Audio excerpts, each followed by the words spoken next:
guys? Happy Friday. It's a good start to the weekend. 3-1 Thursday. Knicks get it done for us outright. Keep the points. Blowout winner. Celtics, absolute blowout winner. Both of those crush the closing lines. Get it done. We get the under in the next game as well. Only loser was 1 unit on the Celtics under, which is all right with us because they just put up too many points to cover the spread for us. We have more units there. So that's what we ended up having going yesterday. 5-1 the last 3 days, heading into the weekend, heading into some NFL playoffs. We'll touch on those games. John, red hot, starting getting things going here, heading toward the back end of the NFL playoffs. Yeah, nice little run, couple of winners last night, the Suns night before. Total's been treating us good. As Ben said, the only total loser couldn't be helped. Boston just could not miss last night. Yeah. 63%, I believe it was. Ridiculous. I'm trying to find them. Where are they? They are 22 for 40 from three, and they shot 63.7% from the field. So that's going to happen. We have not much chance to stay under. But other than that, Boston did to Miami what we thought they would. Miami, if you guys are a Massa Edge member, you could see what I put in the preview. Miami's been so bad. I said that if they threw the ball out of a boat, they couldn't hit water right now. That's how bad their offense is. Anyway, yeah, nice little run, and this is the way the NBA is supposed to go when you pillage the number every single day, and that's what we're doing. So instead of bloviating about that, let's get right into it, and then we'll have a little time to talk about how we beat the number in our football game that we gave out earlier. Yep, guys. And as always, make sure you guys check out the app and the website. And really quick, if you could, like, comment, subscribe below. Let's go ahead and dive into this NBA slate. Then we'll touch in on the NFL playoffs. First NBA game on the card to continue and wrap up rivalry week a little bit. Mavericks at Atlanta. Obviously, the Luka Trae Young trade. They try to make a little rivalry. Trae Young in this last 2 games, he's questionable. So we'll see if we get him in this matchup. Capella's questionable. Kyrie's questionable. Really hard to give you guys too much insight on this matchup with those 3 guys that can swing this line a big amount each side either way. I will say, though, not much interest in backing Atlanta right now. What is it, 4-16 against the spread at home? Neither team's playing well. They're both on a little bit of a losing skid. Would be a lean ever so slightly to Dallas. Haven't had the most success there in Atlanta. But you have a Hawks team still looking to make moves at the deadline. And Dallas, at least they have, for the most part, what seems like their team going into the back end of the season. So lean Mavs here. Got to see injuries. All right, so we get two teams not playing good basketball right now. You've got Mavs. They've dropped their last 3 by a combined 49 points. And Luka and Kyrie missing some time in that span. And you get the Hawks losing their last 3 straight by combined 58 points with Trae Young missing the last 2 of these games. Again, we wait every day to hear when is DeJounte Murray getting traded. The Hawks have been a mess all season long. Cannot win, cannot cover at home. Mavs actually play better at ball on the road than they do at home. So we'll see if they can get it going here. They do not do well in Atlanta historically. They've lost 7 of their last 8 trips there. But no way in the world do I want the Hawks in this spot. We'll see what the injuries bring. Kyrie questionable, Trae questionable. Those are major guys. That could be anywhere from a 5.5-point swing, man. 1 in, 1 out. So, again, as always, stay tuned for the injury reports.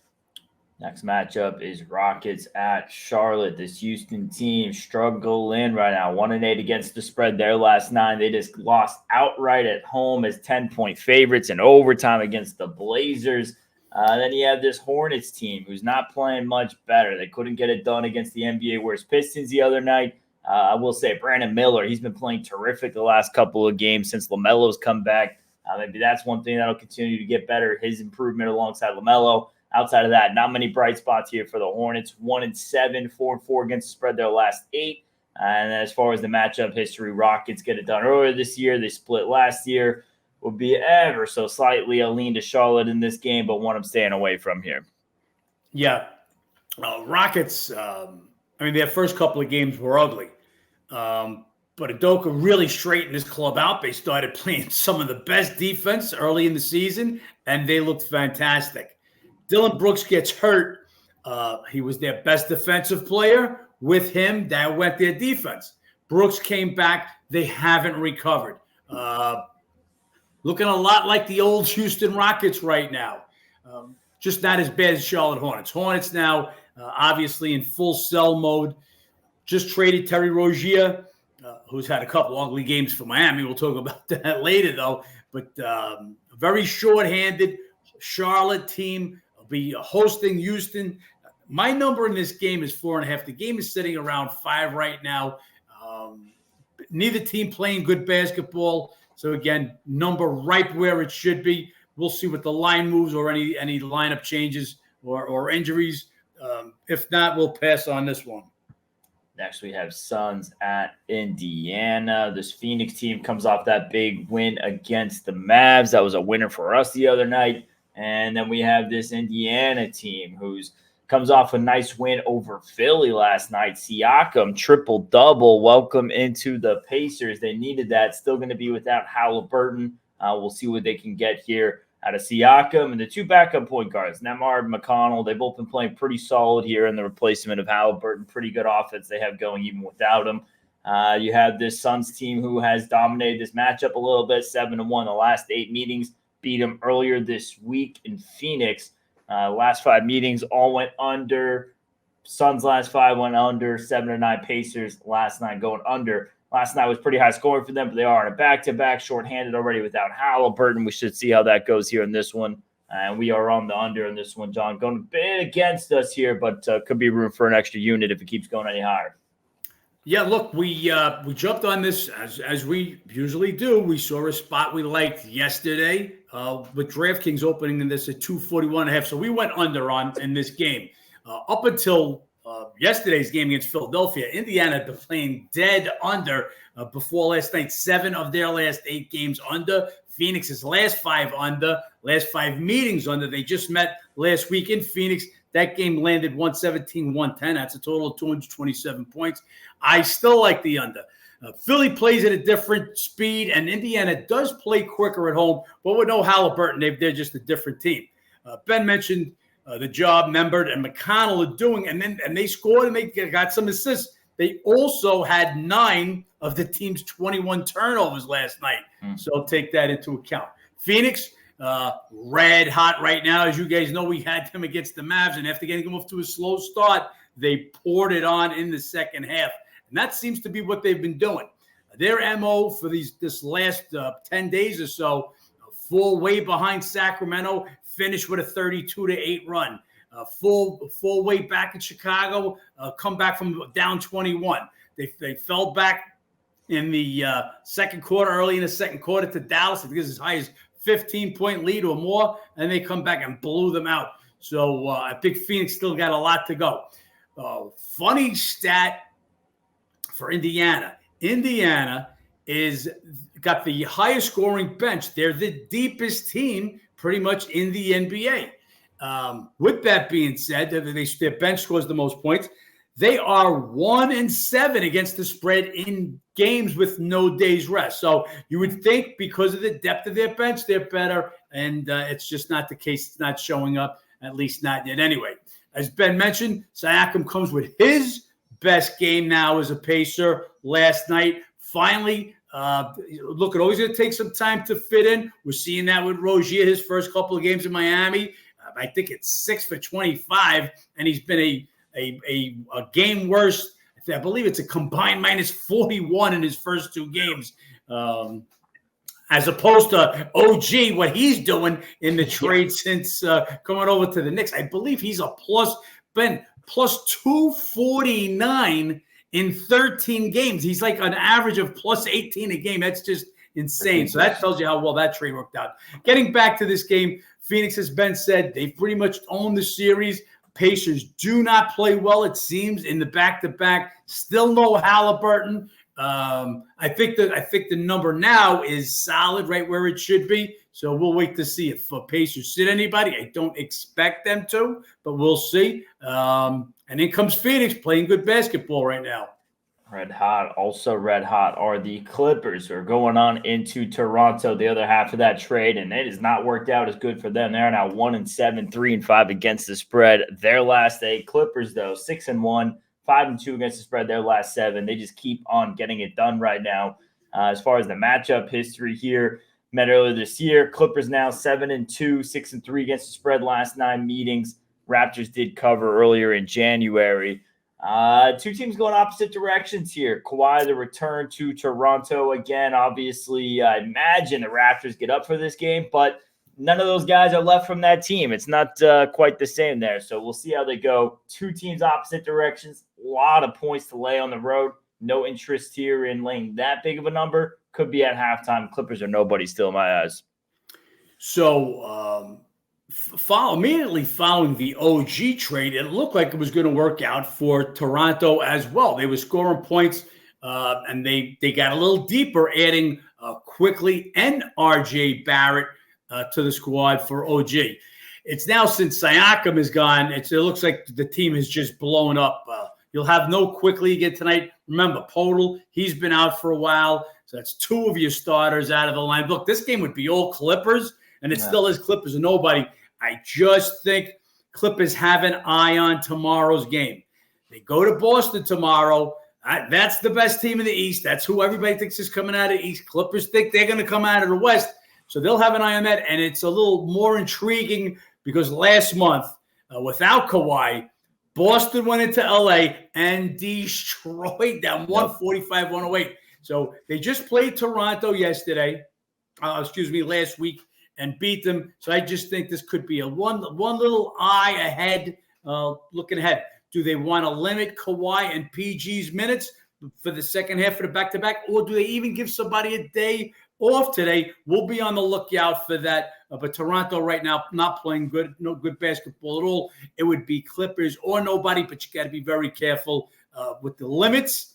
And if anybody sits tonight, this could be a game we'll be watching at halftime. If Clippers get out to a monster first half lead, might be a little spot to go against them. You figure they'll start getting ready a day ahead of time for the Celtics. And so, as always, we'll pay attention to that. Then we got Magic at Memphis. Grizzlies shorthanded, but they still get it done in their last game against Miami. They pull it off. Kennard, he didn't play. Aldama, he didn't play. Kennard's probable. Aldama didn't play. He's questionable. Wait to see what's going on there. And they need everybody they can get right now. Shorthanded across the board. All their star players is done. You have Memphis getting it done a little bit on the road. Big time struggles at home this season. Tough to want to be backing them. Orlando, weird team, not really winning on the road. 4-7 their last 11, but covering 8-3 against the spread.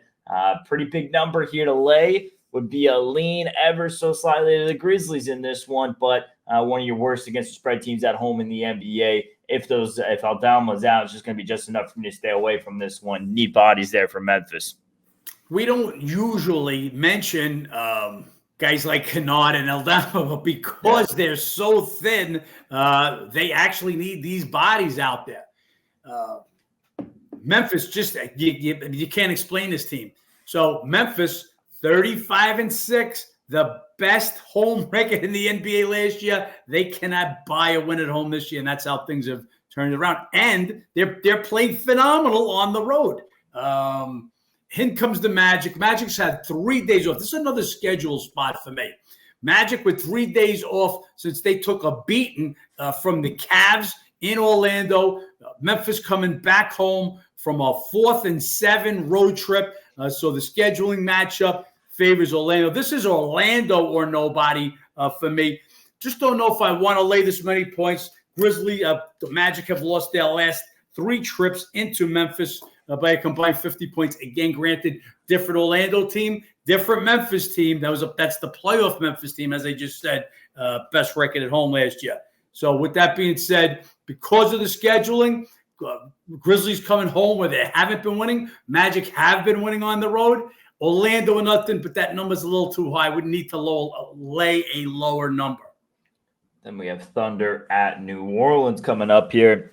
Excited for this game. A couple of young teams playing good ball, but especially OKC playing lights out right now. Top team in the West get a big win, put a $140 on San Antonio the other night. They are now 1-4 straight. They're 14-8 on the road. This Pelicans team, they just put a $153 here against Utah. So we'll see if we get a high-scoring shootout between these two teams tonight.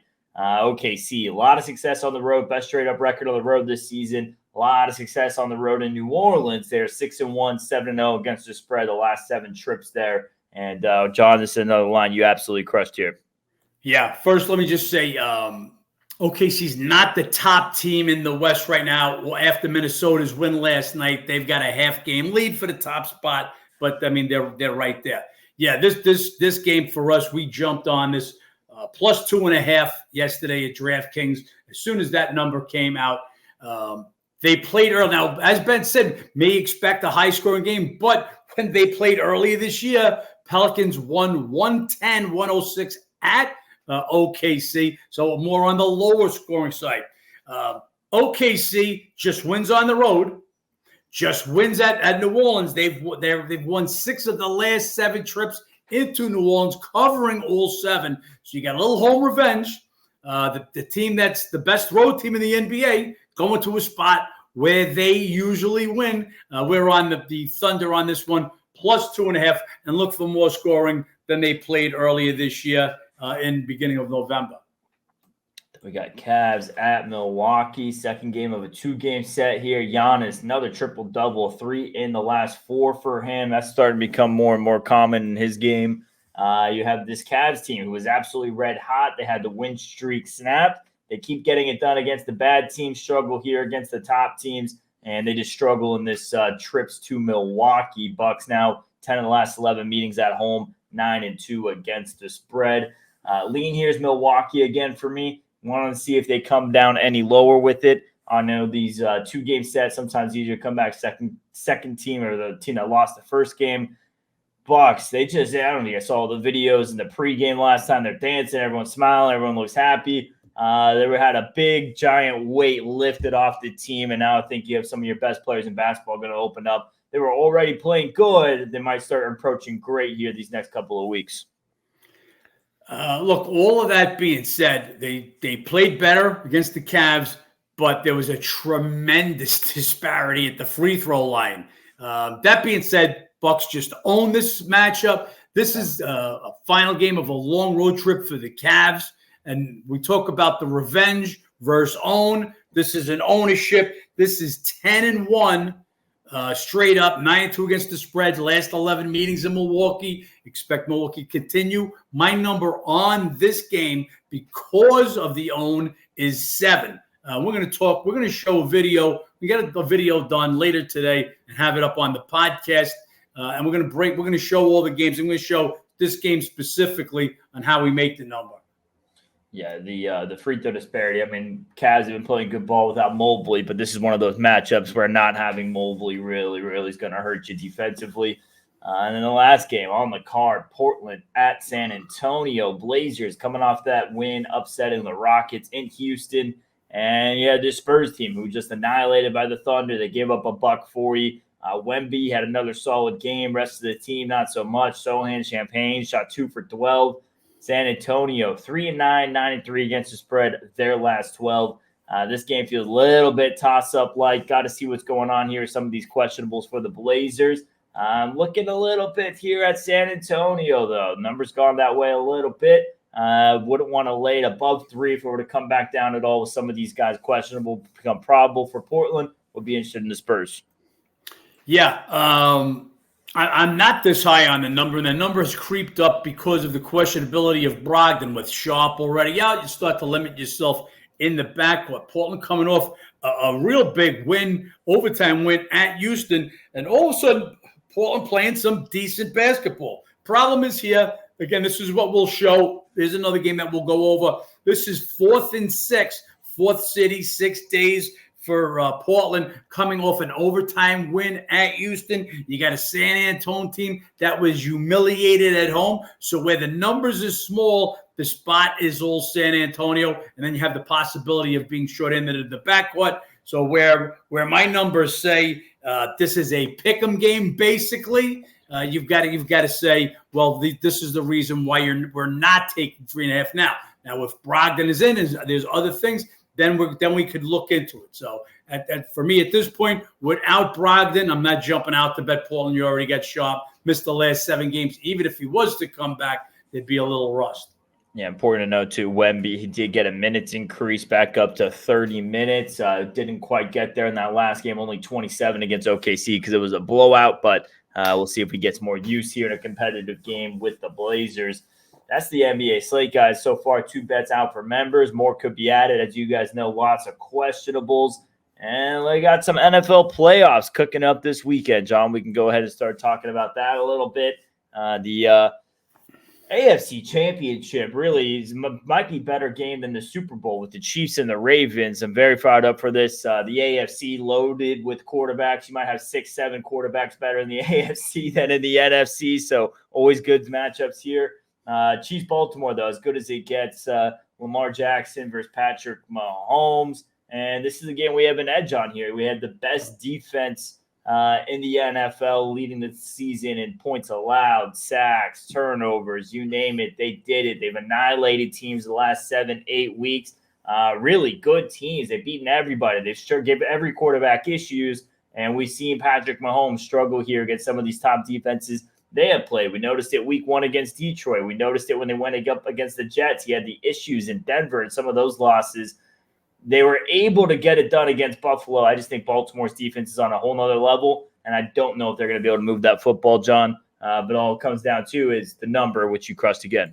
And that's all it is, guys. It's the number. And they're just Baltimore had to be more than a 3-point favorite in this game, and that's what we laid. And it's sitting at 4 now.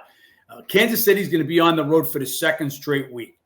I had said this even prior to the game at Buffalo. The winner of that game, Baltimore's got to be the winner by default. They're going to take a lot out of each other, and they did. You got a couple of guys that got beat up. Pacheco, as of yesterday, still didn't practice. So you get a banged up KC on the road for the second playoff game in a row. Baltimore, they won at San Francisco Christmas night. They've been home since. So a huge travel advantage. As Ben said, just slaying teams. And we're talking about playoff teams, knocking them down one at a time. Forget week 18 against the Steelers. They sat everybody that game. So if you wipe out that game, we've got them. Ravens are 7-0, 6-1 against the spread since week 11, winning by a combined 121 points. 17.3 points per game, with 6 of the 7 by double digits, and the last 5 all coming against playoff teams. This made it a no-brainer as great. And I mean, Mahomes, he's in that GOAT conversation. You got to put him in there with Brady. 100%. As great as he's been, I think he's now 9-1-1 as a dog in the playoffs. But you cannot lay -3 with the Ravens. That's who we're on. And the game is sitting at 4 now. Yeah, you mentioned this dominant stretch they have. I mean, they had the most dominant win of the divisional round, and they had 2 of their best players on either side of the ball, Mark Andrews and Marlon Humphrey, who didn't even play in that game, and they still had the most decisive win. So what the Ravens did, look, they came out a little rusty in the first playoff game in the first half. And this is what we're seeing, that number 1 seed. These teams are just a little rusty. Saw it at San Francisco also. Second half, they put their foot on the accelerator, and they just didn't stop. I expect that to go right through Kansas City. Buffalo ran right through Kansas City last week. Well, who leads the league in rushing? The Baltimore Ravens. I think they're just going to dominate both sides of the ball. I like the Ravens a lot in this spot. And the other game we have going on in the NFC Championship, Lions and 49ers. Waiting on more news on Deebo Samuel. He was limited in practice yesterday. Still haven't decided whether he's going to give it a go or not. Looks like he's starting to trend a little bit more towards playing. At least that's how the numbers reacted based on everything going on. But still, no clear official news there yet on Deebo Samuel. Obviously, this is a 49ers team that we hasn't been getting it done at home. 0-6 against the spread the last 6 now at home. Detroit covering it on the road, 11-3 against the spread the last 14 road games. Goff, he's had pretty good success at San Francisco back in his days when he was at the Rams. And it really comes down to the run game in this one. I'm just talking to John O this week. You have this Lions team who hasn't allowed over 100 rushing yards in 6 straight games. You have the Niners who were only held under that once all season. That was against Minnesota. They lost that game. If you can find a way to slow down the run game, especially if Debo's banged up, the passing game is going to be less affected. This is going to be the Detroit's path to not only covering, but maybe have a chance to win this game. So it's going to be all about the run game. We'll see what McCaffrey and Trent Williams can get going with that. My lean here is to Detroit, though, especially if Deebo Samuel is out. If Samuel's out, I would look to bet the money line a little bit as well. What is it now? Niners, 2 games he didn't play this year completely. Lost both, only scored 17 each. Well, again, with those 2 games, along with him being out, was also Trent Williams. So Correct. I do attribute a lot to Trent Williams also, just opening those holes and pass protection on the blind side. But Debo is big. There's no taking away. He's big to this game. He's another threat. If it's over the 7, the lean has to be to the Lions. Is Debo in? That's all we're pretty much looking for here. As I said, San Fran got off to a terrible start. They played in that rain, though, so I'm going to take all the statistics and everything from that last game with a grain of salt. Right. What I did see was Purdy didn't look great, but you know what? When they needed, he made the drive. He got them down there, and they got it. Again, we said it last week. There were 8 quarterbacks left in the field. He was the least of the 8th, and you would expect it. He was the last person drafted, Mr. Irrelevant. So, again, Lions get the quarterback edge in this one, but I don't know that they have an edge in anything else, maybe stopping the run. But everything else, San Francisco is the better team. They're at home. Is Debo in? Is Debo out? Always want to be on the side of taking points. We'll see where this one ends up a little later in the weekend. Yep, guys, we'll be keeping you guys posted. Obviously, our members will be updated with information, any bets that get added to it. And then after that, obviously, Super Bowl lines will be coming out after this weekend. Usually those lines don't move too much, but if they do, it'll be an early move and not much after that. So if you guys want to jump on a Super Bowl price, if we have a bet early, make sure you guys check out the app or the website, sign up there. And if you guys want and part of any bets we have over the weekend, make sure you sign up. Obviously, we're not here with the podcast on the weekend, just here Monday through Friday, 1 o'clock Eastern. I don't know if you got anything else, but 5-1 the last 3 days. Got a good amount of bets heading into the weekend. Things picking up here. They are. And guys, you want to get in again. Yesterday was a lot of games picked up. Well, not yesterday. Actually, we had a couple out. Those 2 were the day before yesterday. But always a lot of games during the course. Expect some halftime's big NBA card tonight. As I said already, it'll be keep an eye on a couple of games. The Clippers being one of them because they have the Celtics tomorrow. Late-breaking information. That's what it's all about, guys, and we're on top of it. We're getting out with the NBA. You're going to want to be part of it. Absolutely going to want to be part of it. We got to get out of here. Got to go cast the Instagram Live, which you guys can tune into on Mondays and Fridays at noon Eastern. Make sure you catch us there. Other than that, let's make some money. Let's make some money.